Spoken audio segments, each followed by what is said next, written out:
अस्सलाम वालेकुम viewers, welcome to exploring पढ़ना। तो आज का हमारा डिस्कशन का टॉपिक है फोटोसिंथेसिस के रिएक्टेंट और फोटोसिंथेसिस के प्रोडक्ट्स। ठीक है, तो ये एक छोटा सा टॉपिक है क्लास 11 बायोलॉजी के चैप्टर नंबर 11 बायो एनर्जेटिक्स का। ठीक है, तो हम इसको थोड़ी सी इसकी डिटेल डिस्कशन यहाँ पे देखते हैं।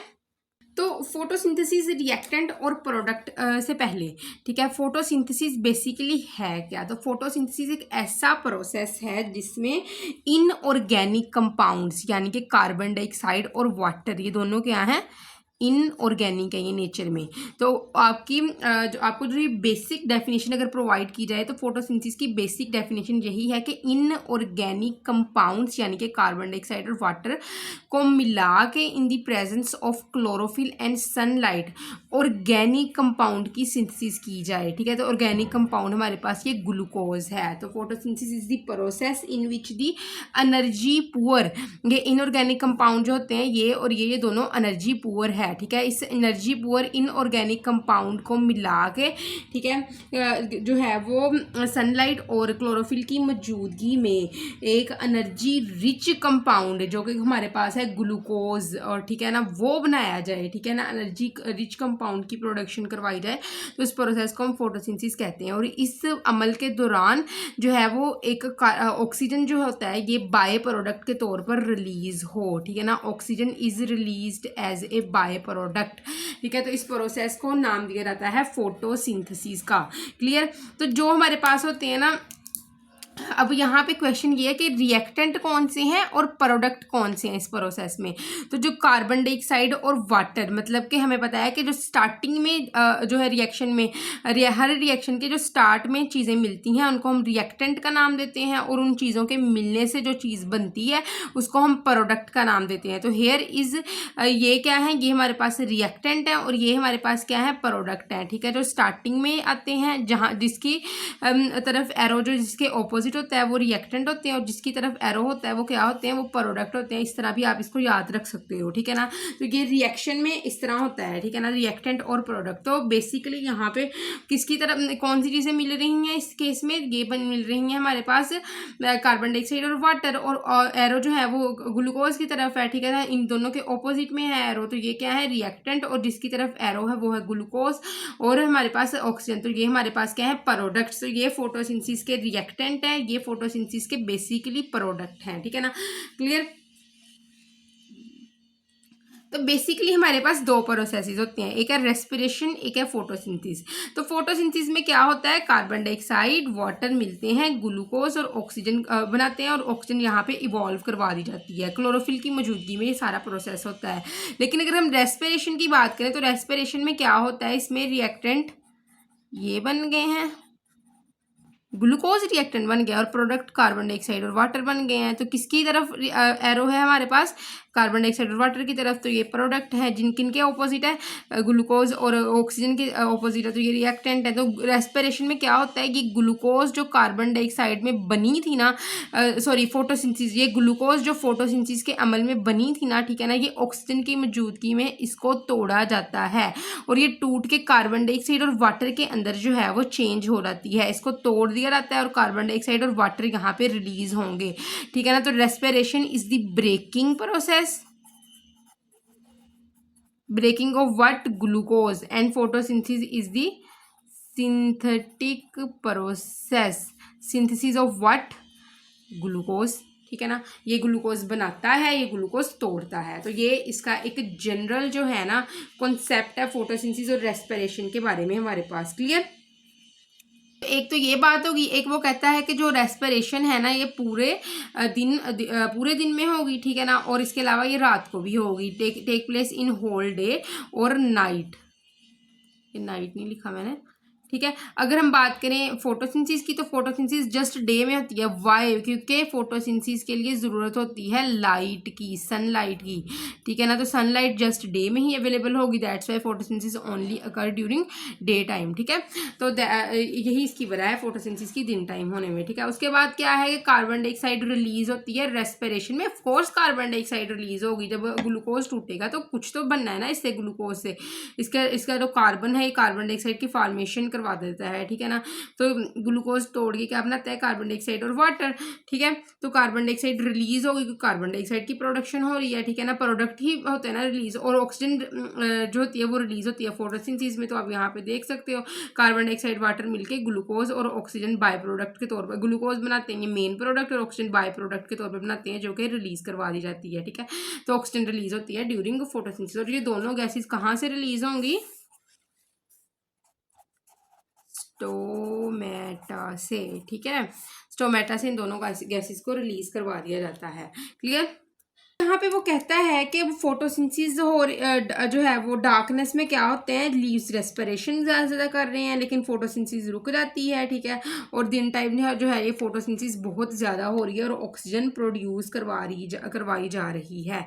इसीलिए कहते हैं रात को क्या हो रहा है, रात को कार्बन डाइऑक्साइड की कंसनट्रेशन ज़्यादा है, ऑक्सीजन की कंसनट्रेशन बहुत कम है। क्यों, क्योंकि कार्बन डाइऑक्साइड इसलिए ज़्यादा है क्योंकि रेस्पिरेशन हो रही है, ग्लूकोज टूट रहा है कार्बन डाइऑक्साइड और वाटर में, और फोटोसिंथेसिस नहीं हो रही। ऑक्सीजन फोटोसिंथेसिस के दौरान ही प्रोड्यूस होता है ना, वही ऑक्सीजन है जो प्लांट प्रोड्यूस कर रहे हैं, ये फोटोसिंथेटिक ऑक्सीजन ही होता है जो प्लांट अपने स्टोमेटा से निकाल देते हैं बाहर, ठीक है, एज ए बाय प्रोडक्ट के तौर पर। तो अब ये ऑक्सीजन रात को प्रोड्यूस नहीं हो रहा क्योंकि फोटोसिंथेसिस का अमल नहीं हो रहा है। इसीलिए रात को क्या होता है कि कह देते हैं कि रात को जो हमारे पास होते हैं ना दरख्त वगैरह पेड़ पौधे, इसके ऊपर क्या होते हैं, इसके ऊपर भूत होते हैं, ठीक है ना, जो हैं वो नुकसान देते हैं ऑर्गेनिजम्स को ना, ठीक है, एनिमल्स को, ह्यूमंस को। जिस तरह ह्यूमंस बेहोश हो जाते हैं रात को पौधों के नीचे जाने में, वो एक्चुअली ये होता है कि वो वहाँ पे ऑक्सीजन की कंसनट्रेशन बहुत लो होती है, कार्बन डाइऑक्साइड की कंसनट्रेशन बहुत ज़्यादा होती है, जिसकी वजह से सांस लेने में दिक्कत आना शुरू हो जाती है और इंसान जो है वो बेहोशी की हालत में चले जाता है और कभी कभार डेथ भी हो सकती है। तो ये जो है जो सोच लिया गया है, ठीक है ना, कि वहाँ पे भूत वगैरह होते हैं जो जिसकी वजह से इंसान की हालत जो है वो गैर हो जाती है। हालांकि उसका साइंटिफिक रीज़न यही है कि वहाँ पे कार्बन डाइऑक्साइड ज़्यादा बन रही है क्योंकि रात को रेस्पिरेशन ज़्यादा हो रही है और ऑक्सीजन बहुत कम है वहाँ पे क्योंकि रात को फोटोसिंथेसिस जो है वो नहीं हो रही है। दैट्स वाई जो है वो डेथ होने के या फिर जो है बेहोश वगैरह होने के चांसेस बहुत ज़्यादा हो जाते हैं। क्लियर, ठीक है, ये हमने बात कर ली। अब वो बात करता है कि एक ऐसी मूवमेंट भी आती है तकरीबन डान और डस्क, मतलब कि ऑलमोस्ट असर के टाइम पे ना एक ऐसी मूवमेंट आती है कि जिसमें कंपनसेशन पॉइंट होता है। कंपनसेशन पॉइंट है क्या कि जो नेट गैस का एक्सचेंज है ना वो क्या होता है कि लीव्स और एटमॉस्फेयर के दरमियान में वो इक्वल है। किस तरह के, amount of carbon dioxide production during photosynthesis, ठीक है, is equal to amount of oxygen production during amount of carbon dioxide production during respiration is equal to amount of the oxygen production during photosynthesis. ये दोनों ही same होते हैं, ठीक है ना।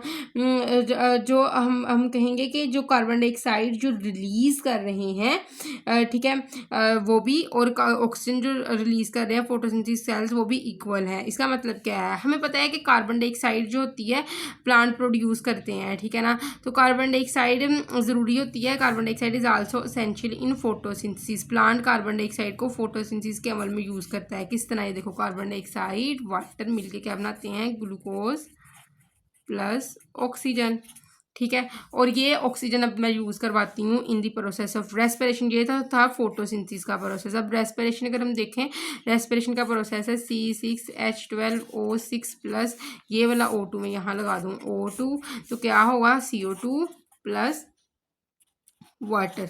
ये कार्बन डाइऑक्साइड मतलब कि रेस्पिरेशन की कार्बन डाइऑक्साइड यहाँ यूज़ हो रही है, ऑक्सीजन की कार्बन डाइऑक्साइड यहाँ यूज़ हो रही है, ठीक है ना। तो अब क्या होता है कि डान और डस्क के टाइम पे क्या होगा कि जो कार्बन डाइऑक्साइड जो है वो प्रोड्यूस कर रहे हैं प्लांट, ठीक है ना, जो कार्बन डाइऑक्साइड प्रोड्यूस कर रहे हैं वो इक्वल है वो क्वांटिटी के जो कार्बन डाइऑक्साइड फोटोसिंथेसिस में रिक्वायर है। मतलब कि दोनों की अगर 12 कार्बन डाइऑक्साइड के मॉलिक्यूल प्लांट रिलीज कर रहे हैं तो 12 ही कार्बन डाइऑक्साइड के मॉलिक्यूल जो है वो फोटोसिंथेसिस में यूज कर रहे हैं, ठीक है ना। पहले क्या होता था कि 20 मॉलिक्यूल प्रोड्यूस कर रहा है प्लांट, उसमें से 12 यूज हो गए और 8 को जो है स्टोमेटा के जरिए बाहर निकाल दिया गया। लेकिन यहाँ पे क्या है कि 12 अगर प्रोड्यूस कर रहा है रेस्पिरेशन से तो 12 ही फोटोसिंथेसिस में यूज हो गए हैं। तो यहाँ पे एटमॉस्फेयर और लीव्स के दरमियान में कोई भी गैस एक्सचेंज नहीं होगा। मतलब कि लीव्स के दरमियान का मतलब क्या है, लीव्स की सरफेस पे स्टोमेटा है, इस स्टोमेटा से जो है वो जो कार्बन डाइऑक्साइड या ऑक्सीजन को बाहर निकाला जाएगा, ठीक है ना। जो एक्स्ट्रा हो जाएंगे, जिस तरह यहाँ पे अगर 20 होंगे नॉर्मल कंडीशन में तो 12 जो है वो यूज कर लिए जाएंगे फोटोसिंथेसिस के अमल में, और 8 जो बच गए थे उसको स्टोमेटा से बाहर निकाल दिया जाएगा। लेकिन यहाँ पे अब क्या है, अब 12 के 12 यूज हो रहे हैं तो यहाँ पे स्टोमेटा से बाहर कोई भी कार्बन डाइऑक्साइड का मॉलिक्यूल नहीं निकलेगा। So there is no net gas exchange between the leave, ठीक है, leave stomata and the outer atmosphere, ठीक है। तो आउटर एटमॉस्फेयर और स्टोमेटा के दरमियान में किसी भी किस्म का नेट गैस एक्सचेंज नहीं होता है, जिसकी वजह से क्या होता है कि फोटोसिंथेसिस का रेट और जो है वो रिक्वायरमेंट जो होती है कार्बन डाइऑक्साइड की वो सेम ही है, ठीक है ना। सिमिलरली क्या होता है कि जितने ऑक्सीजन के मॉलिक्यूल जो है वो फोटोसिंथेसिस में प्रोड्यूस हो रहे हैं, जिस तरह के 10 प्रोड्यूस हो रहे हैं तो 10 ही वो रेस्पिरेशन में यूज हो रहे हैं, जिसकी वजह से कोई भी नेट गैस एक्सचेंज होती है ऑक्सीजन की वो एटमॉस्फेयर के दरमियान नहीं होगी। तो rate of carbon dioxide and rate of oxygen दोनों ही क्या है, इक्वल है, और इनकी कंसनट्रेशन, इनका यूज भी क्या है, इक्वल है, जो प्लांट्स यूज कर रहे हैं। क्लियर, ठीक है। तो कंपनसेशन पॉइंट की समझ लग गई आपको, ठीक है। तो यही एक छोटा सा टॉपिक था हमारे पास फोटोसिंथेसिस रिएक्टेंट और प्रोडक्ट का। तो आई होप सो कि आपको फोटोसिंथेसिस रिएक्टेंट और प्रोडक्ट की समझ लगी होगी। लेकिन अगर किसी भी किस्म का कन्फ्यूजन कमेंट सेक्शन पूछ सकते हैं। थैंक यू सो मच, अल्लाह हाफिज़।